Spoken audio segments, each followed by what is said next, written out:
Bonjour ou bonsoir, cher capitaine. Voici encore un nouveau rendez-vous de rencontre inspirante, la force d'un rêve, d'un projet.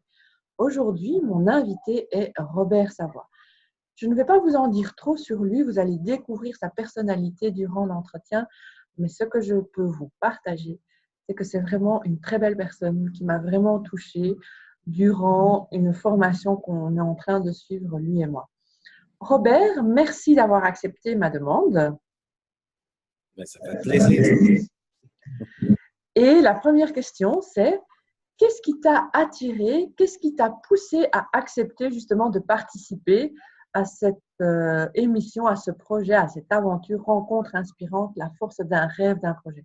Pourquoi avoir dit oui? Ben, premièrement, Zelda, merci pour ton invitation. Je trouve ça génial.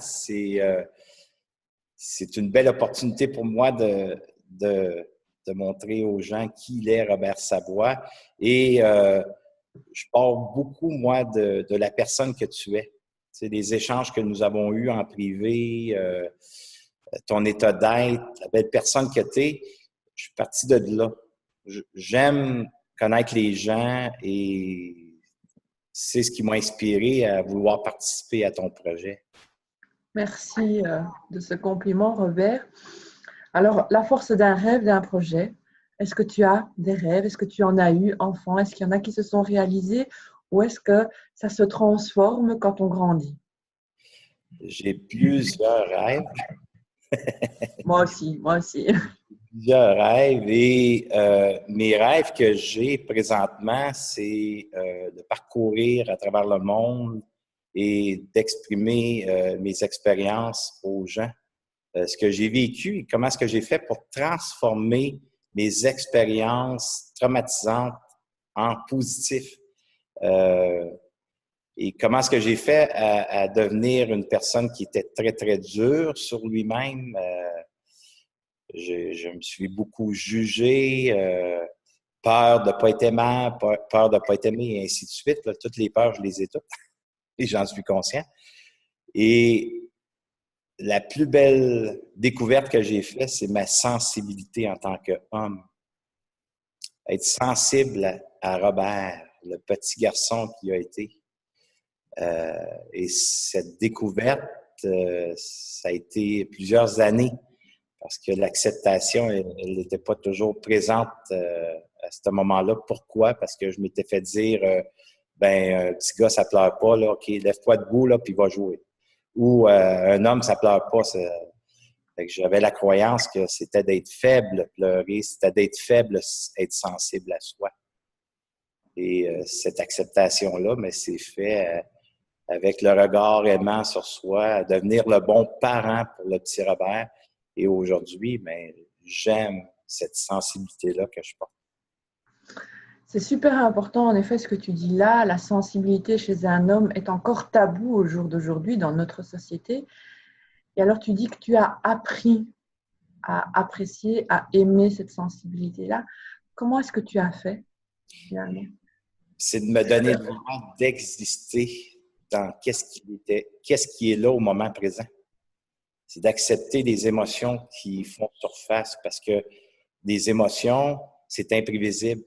On ne peut pas les contrôler, on peut même pas les maîtriser au début. Tu sais, quand elle survient, c'est qu'est-ce que je fais avec.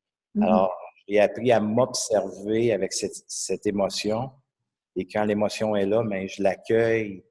Et si c'est une émotion qui est souffrante, hein, qui fait mal, mais cette émotion-là, c'est d'être sensible à elle.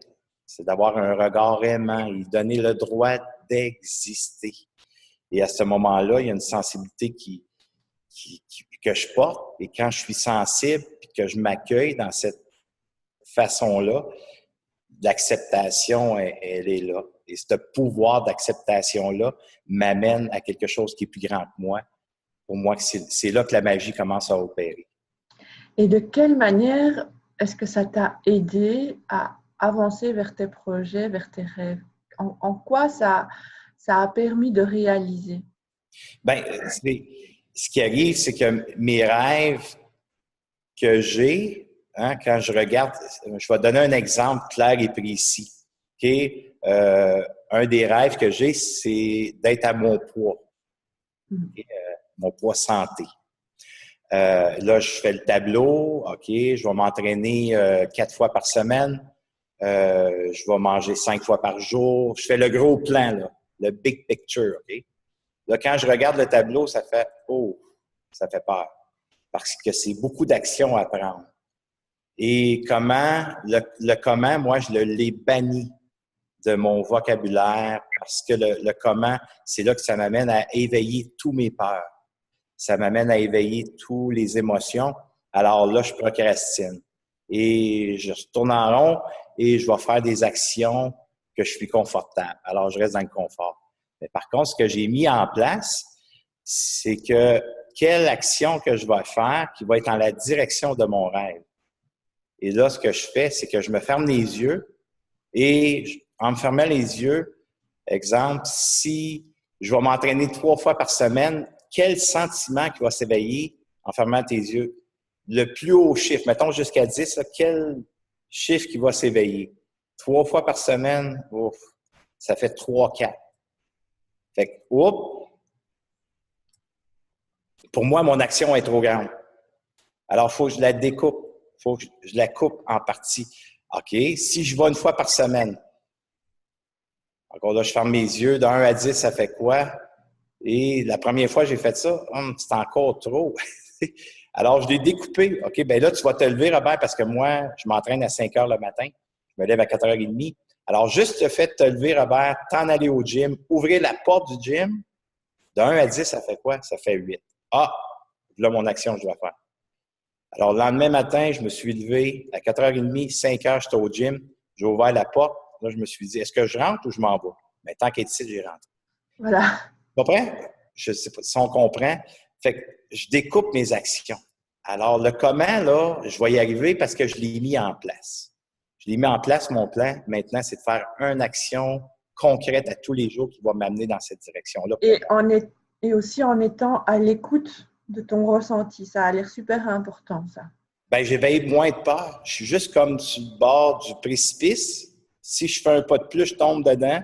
Mais je ne suis pas à 200 pieds du précipice en le regardant. Tu sais, comme quand je regarde mon plan, ça fait que je suis à 200 pieds. Ça fait « Oh, mon Dieu, j'ai beaucoup d'actions à faire. » Parfois, dans mon cas, à moi, ça peut être décourageant ou « Ah, j'ai 100 livres à perdre. » Alors, le discours intérieur embarque et là, ben, je procrastine puis je continue à faire ce que je fais, que je suis habitué.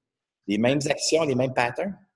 Donc, ne pas regarder l'objectif final, mais voir les étapes entre Des petits pas, des les petits. petites actions à tous les jours que je vais juste augmenter un petit peu mon niveau de stress sans trop éveiller mes peurs et de passer à l'action.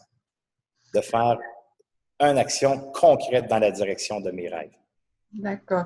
Donc, tu as évoqué différents traumatismes. Je mettrai en lien l'interview que David Lefrançois a réalisé avec toi pour aider les gens à mieux comprendre quels sont les traumatismes que tu évoques et donc tout le travail, tout le chemin que tu as parcouru. On voit derrière toi une bannière, Centre du mieux-être, Robert Savoie. Est-ce que c'était aussi un de tes rêves, ça, qui est devenu réalité? Si on revient au que j'ai fait avec David Lefrançois pour mettre les gens en contexte, c'est que mon père a été assassiné à coups de pied et à coups de poing à l'âge de 63 ans pour 55 $. Alors, c'est sûr que moi, à ce moment-là, quand je l'ai appris, c'est mon vécu qui s'est réveillé. Mon vécu, c'était la haine, la vengeance, dent pour dent, œil pour œil. Ces gens-là qui ont tué mon père, ils vont mourir. Alors, c'est ça qui s'est éveillé. Et ça m'a amené à fuir dans toutes sortes de choses. Une des fuites qui a été la plus grande, c'était je suis devenu un workaholic. Je travaillais jour et nuit à ce moment-là. Alors, au fur et à mesure que j'ai avancé, ben, je me suis perdu profondément. Je touchais pas à beaucoup de castration, de refoulement de mes émotions. Alors, la vie s'est chargée de me faire vivre des expériences pour me montrer « Hey, Robert, tu prends pas soin de toi. » Et à ce moment-là, le trop-plein a fait surface et c'est là que j'ai commencé à faire du cheminement personnel. Je le compte rapidement. Alors, je me suis libéré de ça. Puis, en me libérant de toutes ces émotions-là que j'étais conscient à l'époque, qu'est-ce que je peux faire maintenant avec ça pour aider mon prochain? Au début, je disais, mais je vais partir une friperie. Tu sais, c'est pour aider, je vais ramasser des sous, c'est-à-dire, et je vais donner ces sous-là aux ados pour qu'ils puissent faire du cheminement pour qu'ils s'en aillent dans la drogue ou le poisson. Mais c'était tellement fort en moi de partir un centre et c'est là que j'ai décidé de poursuivre ce rêve-là avec mes intuitions, c'est un besoin que je portais. Et j'ai décidé d'aller vers ce rêve-là qui, c'est comme je dis aux gens ici, qui est placé juste proche du nombril, là, la petite voix qui parle, mais tout ici dans l'ego, dans l'orgueil, que c'est gros comme ça, là, puis tous les jugements, puis toutes les peurs, qu'est-ce que les gens vont penser que pour faire ça et ainsi de suite. J'ai écouté vraiment cette petite voix-là et j'ai focusé sur cette petite voix-là. Et la vie m'a emmené à cette place-là ici, au centre. Et maintenant, ça fait 7 ans que le centre est ouvert, mais ça fait 16 ans que je fais le métier d'animateur, enseignant, conférencier, auteur. Et aujourd'hui, je suis devenu un expert dans la libération. C'est ce qui se passe ici, Saïda, juste le nommer, je deviens sensible, c'est très puissant, très libérateur. C'est très intense, très respectueux ce que je fais comme atelier, mais les gens se libèrent de toutes sortes de choses qu'ils ont vécues et encore plus. Et c'est pour moi, quand on touche à son vécu, à son côté sombre, si je peux dire ça ici de soi, pour moi, toute la richesse, elle est à cette place-là. C'est d'être capable de n'ancrer de grains de sable qui est entré dans la belle de l'huile. Tu sais, dans une huître, il y a un grain de sable. Alors, c'est d'apprendre à nacrer ce grain de sable-là pour que ça devienne une perle. Alors, j'ai appris à faire ça avec mes expériences de vie et d'apprendre de ces expériences de vie-là pour me propulser dans mes rêves, dans mes besoins de création. Puis moi, je pars beaucoup consciemment de mes besoins affectifs, mes besoins affectifs. Parce que c'est de là que sont toutes mes ressources. Et quand je fais des actions, parfois, que je suis parti de la peur ou de l'ego ou de l'orgueil, la vie se charge pour me montrer « Robert, tu n'es pas parti de la bonne place. » Alors, c'est là que je dois m'observer, m'accueillir là-dedans, être sensible que j'ai pas fait le bon chemin. Mais par contre, il était nécessaire, ce chemin-là, pour apprendre de cette expérience-là, pour me solidifier davantage pour poursuivre ce que je veux comme rêve. Alors, et du coup, alors, pour réaliser tout ça, tu as parlé de t'observer, ça fait partie aussi bien de la pleine conscience, être conscient de ce qui se passe, d'être dans l'instant présent, mais quels sont encore les autres outils que tu as utilisés pour pouvoir réaliser tes rêves? Comment est-ce que tu y es parvenu? Tu as parlé d'écouter cette petite voix, tu as parlé de t'observer, tu as parlé de peur, de doute, de crainte. Comment est-ce que tu as fait pour réaliser tes rêves? Parce que ce sont des choses que tout le monde vit. Pas la même histoire que toi nécessairement, mais les craintes, les doutes, la peur du regard, etc. Comment toi, tu as fait pour avancer? C'est d'en devenir conscient. Avec aucune conscience de notre vie, de notre fonctionnement, c'est difficile d'atteindre ses rêves. Il y en a qui réussissent, mais sont peu de personnes qui vont réussir parce qu'ils ont un rêve, là, ils vont mettre des actions en cette direction-là. Il y en a, mais il y en a peu. Et les peu qui ne réussissent pas, c'est parce qu'ils ne sont pas conscients de la façon qu'ils se défendent. C'est comment est-ce que je me défends, moi? C'est quoi les mécanismes de défense que j'ai mis en place pour défendre ce que je dois ressentir? Alors, je te donne un exemple précis. Mon vécu d'enfance a été vécu dans la violence. Un père très agressif, un père extraordinaire. Aujourd'hui, je fais de la paix avec ça. Mais un père agressif, avec des coups de strap, des claques, 4 frères, plus vieux que moi. Alors, j'ai 5 autorités, mais 5 autorités qui ont appris du papa. Alors, les 4 autres, ils font la même chose que le père. Si ça ne fait pas leurs affaires, c'est une claque, des paroles blessantes et ainsi de suite. Alors, tout ça, c'est que moi, j'ai mis en place des mécanismes de défense. J'ai mis une croyance, un mécanisme de défense pour ne pas manger un coup, parce que ça fait mal quand je mange un coup, pour ne pas recevoir une parole déplaisante, parce que ça me blesse. Alors, mon mécanisme de défense que j'ai mis en place, aussitôt qu'il y a une personne qui est en face de moi, qu'elle représente une autorité, mon mécanisme de défense, si cette personne-là me demande quelque chose, je dois trouver une solution. Je dois répondre à son besoin. Et j'en ai des frissons. Parce que si je ne réponds pas à son besoin, je risque de manger un coup. Alors, quand tu n'es pas conscient de ça, j'en ai fait des coups de but. On en fait des coups de but, on fait des pirouettes pour se faire aimer.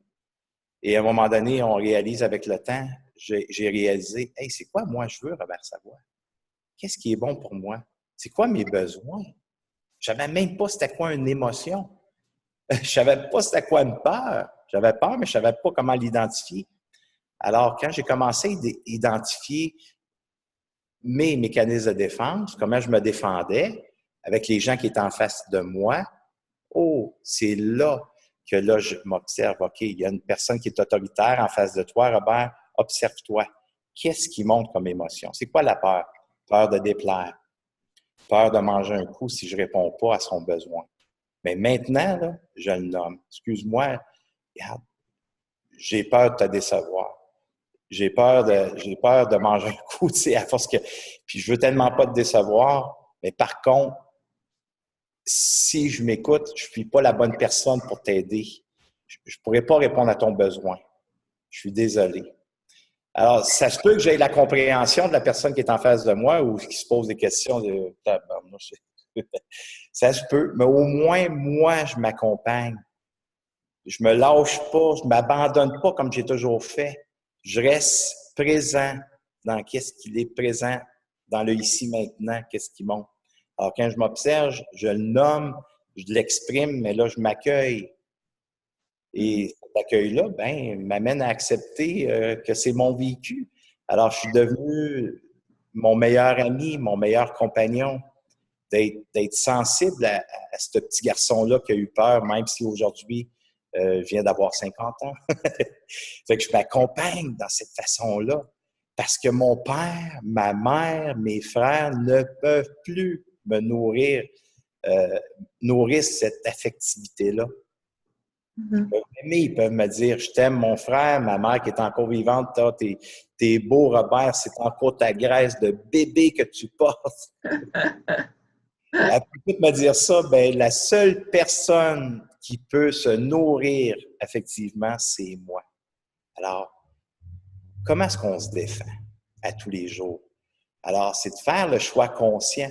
Quand la personne est en face de moi, hein, on a été blessé en relation. C'est en relation qu'on a été blessé. Alors, c'est en relation que je peux passer à l'acceptation. Pas en guérir, passer à l'acceptation avec l'autre qui est en face de moi. Alors là, comment? OK, la personne est en face de moi, j'ai une discussion avec lui, avec elle. Alors, je m'observe. Qu'est-ce qui monte? Est-ce que je suis porté à le castrer? J'écoute ma respiration. Est-ce que je respire profondément ou je suis après, avec ma respiration, j'ai des petites respirations pour vraiment castrer ce qui est là? Alors, en m'observant comme ça, bien là, je peux voir s'il y a une peur ou une émotion qui monte. Puis là, je peux identifier mon mécanisme de défense. Donc, s'observer, être à l'écoute de soi, comprendre comment on fonctionne soi d'abord. Soi d'abord. Et comprendre aussi que les autres ne vont pas venir boucher des trous en nous. Il n'y a que nous qui pouvons nous nourrir. Il n'y a que nous qui pouvons nous encourager, que nous sommes la personne qui pouvons nous encourager, comme on est la première personne qui pouvons nous casser dans la réalisation d'un rêve. Donc, c'est aussi se faire confiance. Une fois qu'on a compris comment on fonctionne, c'est croire en soi d'abord. parce que ça ne sert à rien que les autres croient en soi. Si nous, on est bien fondé, on est Bon, bien droit dans nos bottes, là, ben, ça les autres peuvent réagir comme ils veulent. Nous, on sait qu'on est OK à penser, parole et cœur, que tout est aligné et on ne va pas, on va tenir droit. On va être un roseau, mais on est solide dans nos racines. Puis, ça peut être nourrissant quand les autres nous reconnaissent ou ils vont nous donner quelque chose. Encore là, je m'observe. Quand les gens vont me reconnaître, est-ce que ça passe pas toujours, là? Parce que mon fonctionnement fait en sorte que moi, si j'arrive qu'il y a plusieurs personnes, exemple, je te donne encore un exemple précis, s'il y a beaucoup de personnes alentour de moi, j'arrive dans le doute, dans la méfiance. C'est mon fonctionnement. J'aimerais bien ça de prendre ce fonctionnement-là, de dire, va-t'en, je veux plus t'avoir. C'est pas comme ça fonctionne. Parce que je l'ai fait toute ma vie, ça. Je veux pas le voir, sourire. Hey, tout va bien, tout est beau. Je l'ai fait des années de temps, là. Tu sais, poker face, là. Je l'ai eu, ça. Mais quand tu en prends conscience, dire, moi, j'arrive dans une salle, j'arrive à un endroit que je connais pas, j'arrive avec ce fonctionnement-là. Alors, c'est quoi que je fais? Je l'ignore pas. C'est comme si je disais à mon enfant, « Hey, mon enfant, cache-toi, je veux pas que tu te montres à personne. » Non, non, je le prends par la main. Mm-hmm. Donne-toi le droit d'exister, donne-toi le droit de vivre. C'est ça que tu vis présentement, Robert. Alors, le fait de m'accueillir, d'être sensible, je passe à l'acceptation, wow, là, c'est la magie qui opère. Là, je peux être moi-même, je peux vivre mon moment présent. C'est sûr que les gens qui vont écouter notre entrevue, Saïda, ça va dire, oh mon Dieu, pour certains, ils vont se reconnaître, pour d'autres, ils vont dire, hey, c'est du chinois pour moi. Commençons par une action, une chose. Juste de s'observer, de se regarder, de mettre l'écran sur soi, le projecteur, la caméra, juste ça. Puis d'exister, juste de se voir aller, puis de se donner le droit d'être, de vivre des malaises, de vivre toutes sortes de choses, regardons, sans tomber dans le juge en soi. Mais ça, c'est très, très difficile parce qu'encore une fois, ça n'est pas dans les normes de la société. D'abord, se regarder, s'observer. On a peur de ce qu'on va découvrir aussi. Énormément. Simplement parce qu'on n'est pas éduqué dans ce sens-là. On est éduqué pour la collectivité, on est éduqué pour la société. Et souvent, on oublie que la société, c'est nous aussi. On fait partie de cette société. Ce n'est pas Big Brother qui nous observe. On fait partie, on est un puzzle, on est un élément, une pièce du puzzle société. Donc, c'est vraiment toute une façon de voir la vie qui doit basculer. Ceci étant, selon toi, quels sont tes ingrédients pour réaliser tes rêves? Les ingrédients magiques pour réaliser un projet, un rêve, ce serait quoi? Bien, premièrement, c'est mon rêve. Bien, quand je prends un rêve, OK, mais si je prends celui de ma perte de poids, je suis à 47 livres aujourd'hui même, 47 livres en moins. Pendant plusieurs années, je te dirais que j'ai perdu au moins 1200 livres parce que j'ai fait un contrôle. J'étais dans le contrôle. Puis le contrôle, c'était quoi? OK, ben Robert, là, j'ai rencontré des coachs, des personnes en soins pour la nutrition. J'ai rencontré les meilleurs qu'on a ici dans l'Outaouais, à Ottawa. Et ce que j'ai appris, ben va t'entraîner, mange bien, tout ça, là, ça a sa place. Puis c'est vrai. Mais par contre, aussi longtemps que je n'étais pas capable de découvrir mon fonctionnement, comment est-ce que je me défends, qu'est-ce qui fait que je mange mes émotions, malgré que je savais tout ça, c'est quand j'étais sensible à moi, à cette partie-là, et de m'observer, de m'accueillir, d'être sensible à cette partie-là qui fait en sorte que là, ben là, c'est là que je perds mon poids. Puis cette fois-ci, je suis plus en maîtrise que contrôle. Alors, là, j'ai mis mon plan en action. Ben, c'est d'aller m'entraîner 4 fois par semaine. Je reviens à mon plan. Manger 5 repas par jour. Alors, qu'est-ce que je dois mettre en place? Fait que mon focus, alors mon pourquoi que tu veux perdre du poids, Robert? Pourquoi tu veux perdre du poids? Premièrement, à 50 ans, je suis chanceux, aucun cholestérol, pas de diabète, je suis en santé. Alors, je le fais pour ma santé et mon énergie. Ça, c'est mon pourquoi numéro 1. Pourquoi numéro 2? Ben, c'est mon petit bonhomme de 12 ans qui voit son papa. Même si je dis Gabriel, ne mange pas ça, mais il voit son papa avec la nourriture malsaine dans la bouche. Alors, je veux qu'il apprenne par mon attrait parce que je mets des choses qui sont bonnes pour moi, pour ma santé. Alors, mon deuxième pourquoi, c'est mes enfants. Mon garçon de 12 ans et ma fille de 27 ans. C'est mon deuxième pourquoi. Alors, je focus là-dessus. Quand j'ai le goût de tricher, puis j'ai pas le temps de m'arrêter puis de faire une analyse de mes émotions, de tout ça. Oh, Robert, c'est pourquoi tu le fais encore? Pour ta santé, puis tu le fais pour tes enfants. Alors, je garde le focus là-dessus pour bien manger. Et par la suite, mais là, je m'arrête. OK, qu'est-ce qui fait, Robert, là, que tu voulais manger tout le buffet qui était devant toi? Qu'est-ce qui s'est déclenché comme émotion que tu veux tout manger ça? Ah, fait que là, je m'arrête. Mais pour ça, Saïda, j'ai compris une chose. De ne pas le faire seul. D'être accompagné. D'être accompagné par des experts. Alors, je vais rencontrer mon thérapeute. Puis il y a des gens qui me disent, Robert, je comprends pas, c'est ton métier, tu enseignes aux gens le mieux-être et tout ça. Comment ça que tu vas t'asseoir encore dans un bureau de thérapeute? Parce que je suis une personne qui est forte. Mes ressources intérieures sont éveillées, mais parmi certaines, sont camouflées par des expériences. Alors, si mes ressources, je ne suis pas capable de les voir, je vais à des ressources extérieures que eux vont m'aider à faire le chemin pour mes ressources intérieures. Alors, vois-tu, je peux prendre comme je mentionnais tantôt, je focus sur mon pourquoi et par la suite, ben, je vais m'asseoir pour faire le chemin. Quand j'ai été déclenché dans cette soirée-là, il y avait beaucoup de monde, j'ai vu qu'il y avait plusieurs autorités, je voulais pas décevoir, je voulais bien paraître, je voulais être aimable et tout ça. Et là, je fais le chemin, je suis sensible à moi, j'en pleure, mais c'est tellement bon parce que là, wow, je me suis nourri dans mon amour de soi en étant sensible à moi.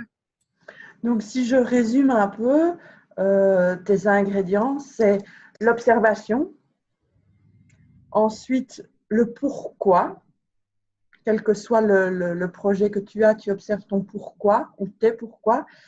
Tu as parlé de ton projet de poids avec tes enfants, mais moi, je le transforme en cohérence, que ce soit en cohérence avec ce que tu diffuses autour de toi ou avec ce que tu veux atteindre comme objectif. Les actions que tu vas mettre en place doivent être cohérentes par rapport à l'objectif que tu souhaites atteindre. Donc, observation, le pourquoi, la cohérence, et aussi reconnaître, être conscient de tes points forts et de tes points faibles. Et ça, j'aime à le répéter. Les capitaines le savent à force d'avoir écouté les émissions. Reconnaître un point faible, c'est un point fort. C'est savoir jusqu'où on peut aller et savoir ce qu'on ne maîtrise pas. C'est une véritable ressource que de se dire, OK, ce domaine-là, ce n'est pas mon expertise, donc je vais me faire accompagner, je vais me faire coacher par quelqu'un dont c'est la spécialité. Et c'est ce que je dis aussi, ce n'est pas parce qu'on est thérapeute ou qu'on est coach qu'on a toute la vérité et qu'on a la science infuse. D'abord, ce n'est pas vrai. On est pareil aux autres. On n'a pas à nous mettre sur un piédestal. Mais surtout, c'est aussi un cheminement au quotidien. Ce n'est pas parce qu'on a des outils supplémentaires par rapport à d'autres personnes, mais dans un domaine bien particulier. Et dans d'autres, on sait qu'on ne les maîtrise pas et on se fait aider tout simplement. Des plus grands coachs au monde, Saïda, des plus grands coachs au monde se font coacher. Sont coachés. Les plus grands thérapeutes au monde, les plus grands psychologues au monde, ils sont thérapeutés, si je peux dire ça ici, où il y a aussi avoir ça fait partie. On est des humains et non des extraterrestres. Voilà. Alors, le savoir, c'est très important. Mais qu'est-ce que je fais avec mes savoirs affectifs? Exactement. Mon intelligence émotionnelle est très importante, mais mon intelligence émotionnelle, il faut qu'on soit en cohérence avec les deux. Faut mettre ça, c'est ça, tu sais, comme John Speck, il dit dans un de ses livres, le chemin le moins fréquenté, c'est lequel? La tête au cœur. C'est le chemin le moins fréquenté. Mais si on prend ces deux intelligences-là, émotionnelle et rationnelle, on fait le chemin, bien, c'est là qu'on découvre nos peurs, nos émotions, et je m'en occupe en me donnant le droit d'exister dedans. Mais c'est un cheminement pour la vie. Oui, exactement. De se Mais dire c'est un total changement de paradigme aussi. Pardon? Je dis c'est un total changement de paradigme aussi parce que c'est clairement pas dans les normes de la société que de penser comme ça. Donc il faut vraiment changer de lunettes.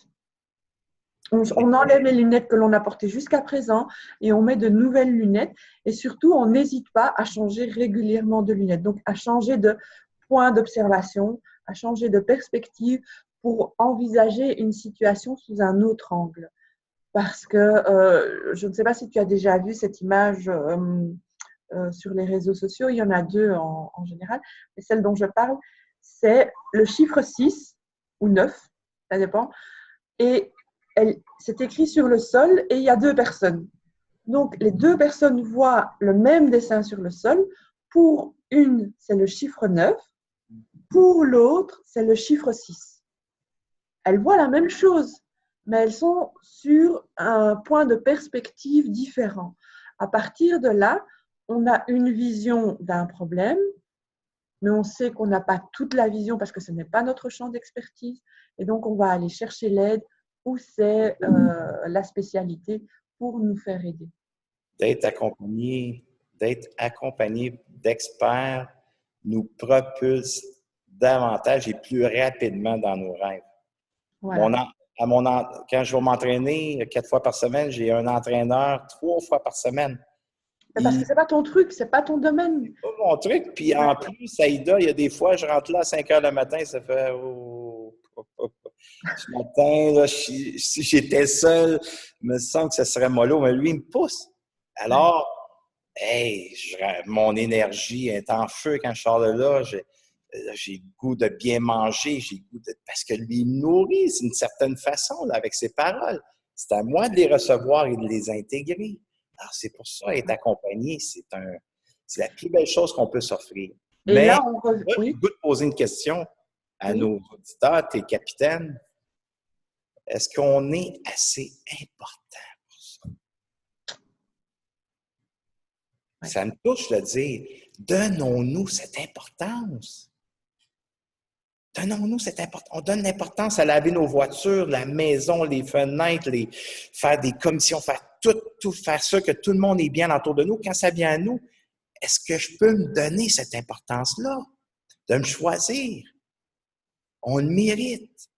Tous les gens qui écoutent présentement, vous méritez de vous arrêter puis vous donner cette saveur-là d'amour pour vous. On mérite ça, de devenir son meilleur ami, qu'on traite d'une façon respectueuse, puis de se voir comment est-ce que notre discours intérieur parfois peut être détracteur, comment est-ce qu'on peut se saboter soi-même. Arrêtons-nous, donnons-nous cette importance-là qui nous revient. Reprenons nos pouvoirs, reprenons nos guides qu'on laisse à tout le monde alentour de soi, sans les ignorer, pas devenir égoïste, là.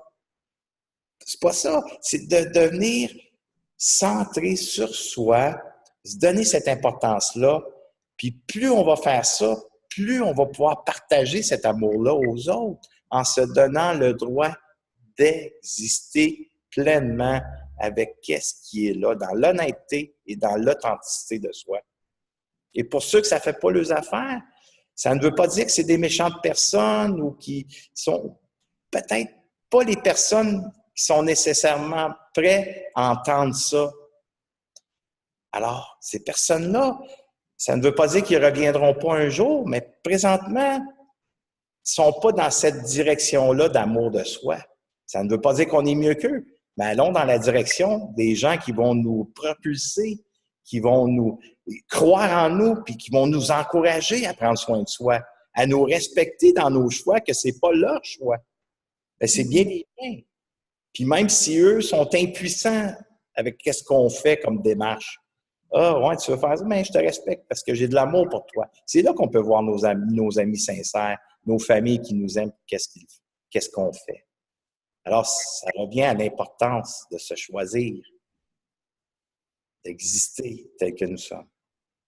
Tu as dit aussi, on sent toute l'émotion qui vient de t'habiter en nous racontant ça, en nous partageant ça.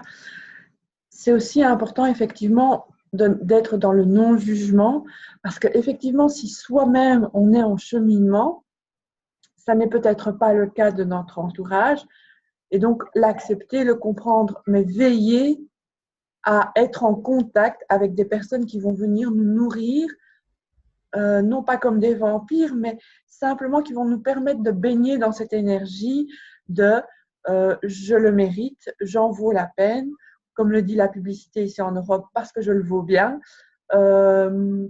etc. C'est aussi ça finalement que d'être coaché dans des domaines bien particuliers, parce que ces personnes-là, quand on va baisser les bras, tu disais, quand tu arrives à 5 heures du matin au centre de fitness, il y a des moments où tu n'as pas spécialement envie, mais tu as quand même quelqu'un qui est là, qui sait très bien quel est ton objectif et qui va t'encourager à y arriver, qui va te booster, qui va te donner l'énergie, qui va te rappeler ton pourquoi aussi. Pourquoi est-ce que tu veux faire ça? Pour retrouver notamment ton poids sentier, comme tu dis. Et donc, c'est ça aussi, s'entourer de bonnes personnes. Non pas qu'on va nécessairement mettre les autres de côté, on va comprendre qu'elles sont sur leur chemin, on ne va pas les juger. On ne peut pas imposer, on ne peut pas imposer nos choix qu'on fait. On ne peut pas imposer aux gens dans notre environnement qu'on aime, dire, ben là, je suis prêt à changer, accepte-moi comme je suis. Mais il faut mettre la caméra sur soi, dire, je dois accepter la personne comme elle est. Voilà. Et c'est aussi, on en revient, c'est un grand homme, Gandhi, soyez le changement que vous voulez voir autour de vous. Donc, on a un objectif, on met en place ce qu'on doit mettre en place pour atteindre cet objectif, et peut-être, ou peut-être pas, que les autres seront touchés et auront envie de goûter à ce bonheur qui semble nous habiter quand on va vers son chemin. Mais bon, voilà, c'est tout ce qu'on peut faire, c'est semer des choses chez les autres, et puis après… Tu as entièrement raison, Saïda. C'est sûr et certain, peu importe ce que vous allez faire, OK, comme objectif, comme but, comme rêve, il y a des gens qui vont vous juger. C'est sûr. Quand je parle il ne faut pas leur en vouloir. Ce sont leurs peurs, leurs craintes qui remontent à la surface. Ils sont là pour nous montrer, ces personnes-là, si on y croit vraiment à ce rêve-là. Ils sont là pour ça. Puis c'est de dire merci. Mais, peut-être pas au début, ça éveille toutes sortes d'émotions, de peur, puis ça nous met en doute, on se re-questionne, on dit hey, j'ai-tu fait le bon choix, c'est le bon rêve? Mais par la suite, quand on fait le chemin, qu'on s'arrête, puis qu'on est capable de s'observer, puis de se donner de l'accueil, de l'amour, de l'acceptation, merci. Merci de me l'avoir montré, ce chemin-là, parce que tu es prêt à me montrer que c'est ça que je veux faire. C'est ça que je veux. Si on est vraiment aligné, à ce moment-là, parce que j'entends déjà les personnes qui disent oui, mais bon, on peut aussi dire oui, fais attention, est-ce que tu es sûr?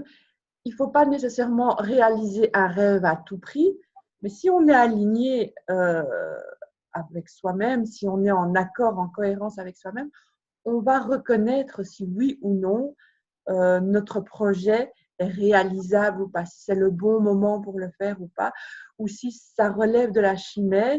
Et même là, ça va venir nous nourrir d'une certaine manière parce qu'on aura eu une étincelle qui va venir nous allumer de l'intérieur et juste nous dire, OK, mon rêve, c'est peut-être pas de cette manière-là que je vais le réaliser, mais ce que je veux atteindre, l'épanouissement de moi ou aider les autres, ça, c'est quelque chose qui m'habite, alors je dois trouver une autre forme.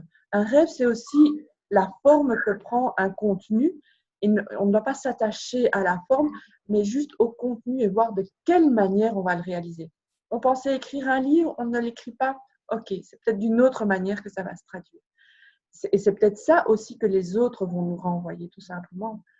Donc, soyons, comme tu dis, à l'écoute de ce que les autres nous apportent comme information sur nous-mêmes et sur la réalisation de nos projets.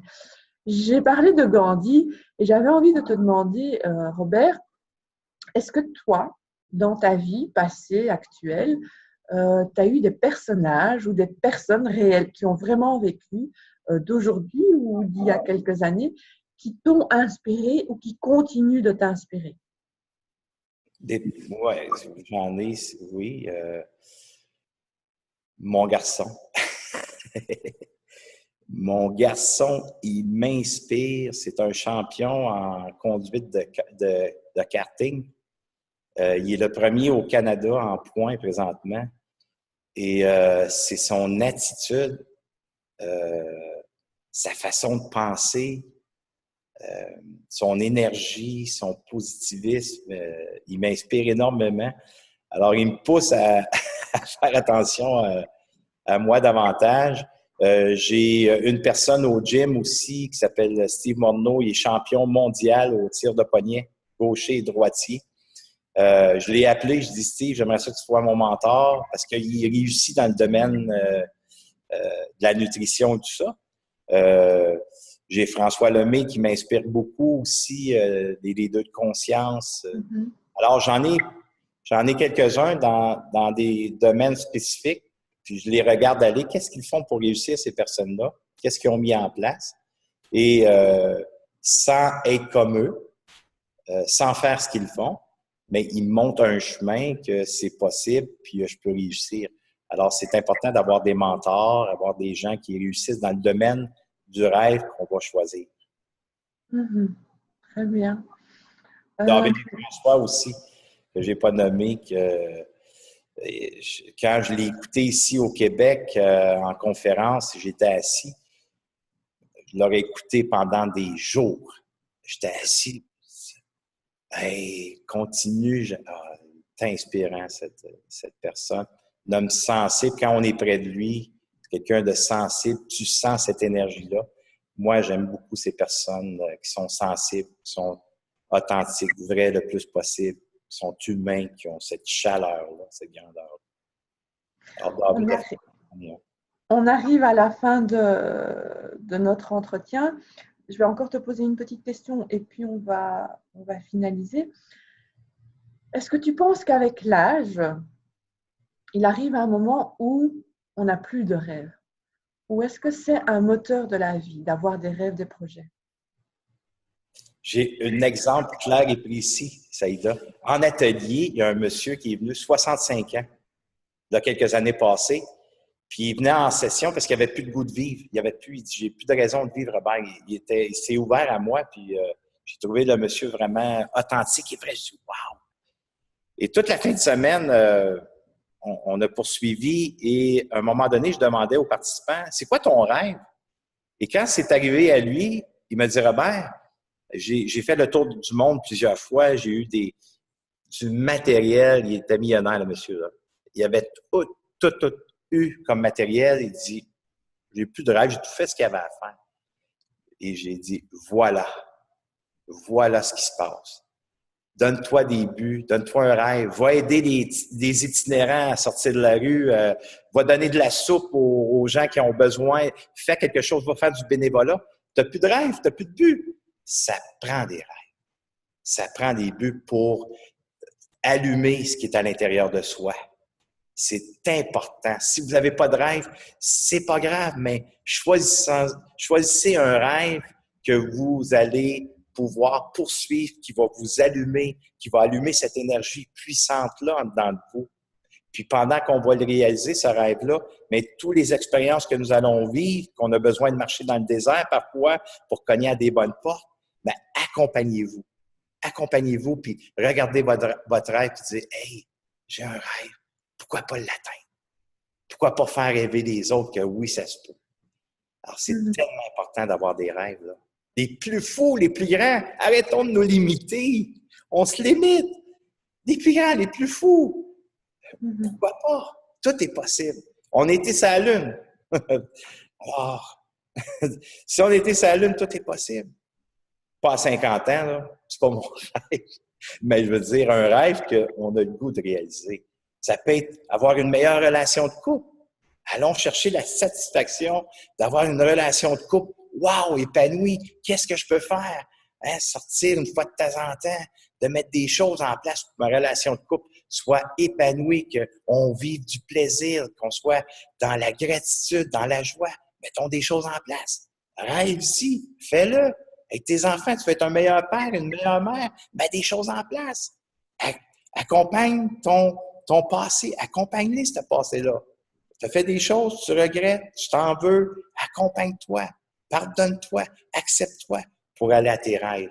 Si tu restes alentour de ce passé-là, puis tu procrastines, puis on continue à se noyer dans l'alcool, dans les médicaments, dans toutes sortes de jeux, la fuite, bien, donne-toi un rêve, puis fais le premier pas pour l'atteindre. Va chercher des gens alentour de toi qui vont t'inspirer, qui vont t'amener là. Je t'en fous, là. Quand est-ce que tu m'invites à Bruxelles? J'ai hâte d'y aller. Mais écoute, on va organiser ça très bientôt. Mais en fait, je ne vais même rien rajouter à ce que tu viens de dire parce que c'est une très belle fin d'entretien. Alors, les capitaines, j'espère vraiment que vous aurez apprécié autant que moi cette rencontre avec Robert Savoie, qui est en feu. C'est une expression purement québécoise. Mais il a partagé de véritables perles avec nous. Ayons des objectifs de vie. Et même cet objectif de vie peut être simplement de vivre en paix, en sérénité. Et donc, mettons en chose des places pour vivre en paix, en sérénité. Les rêves, tout est possible en effet.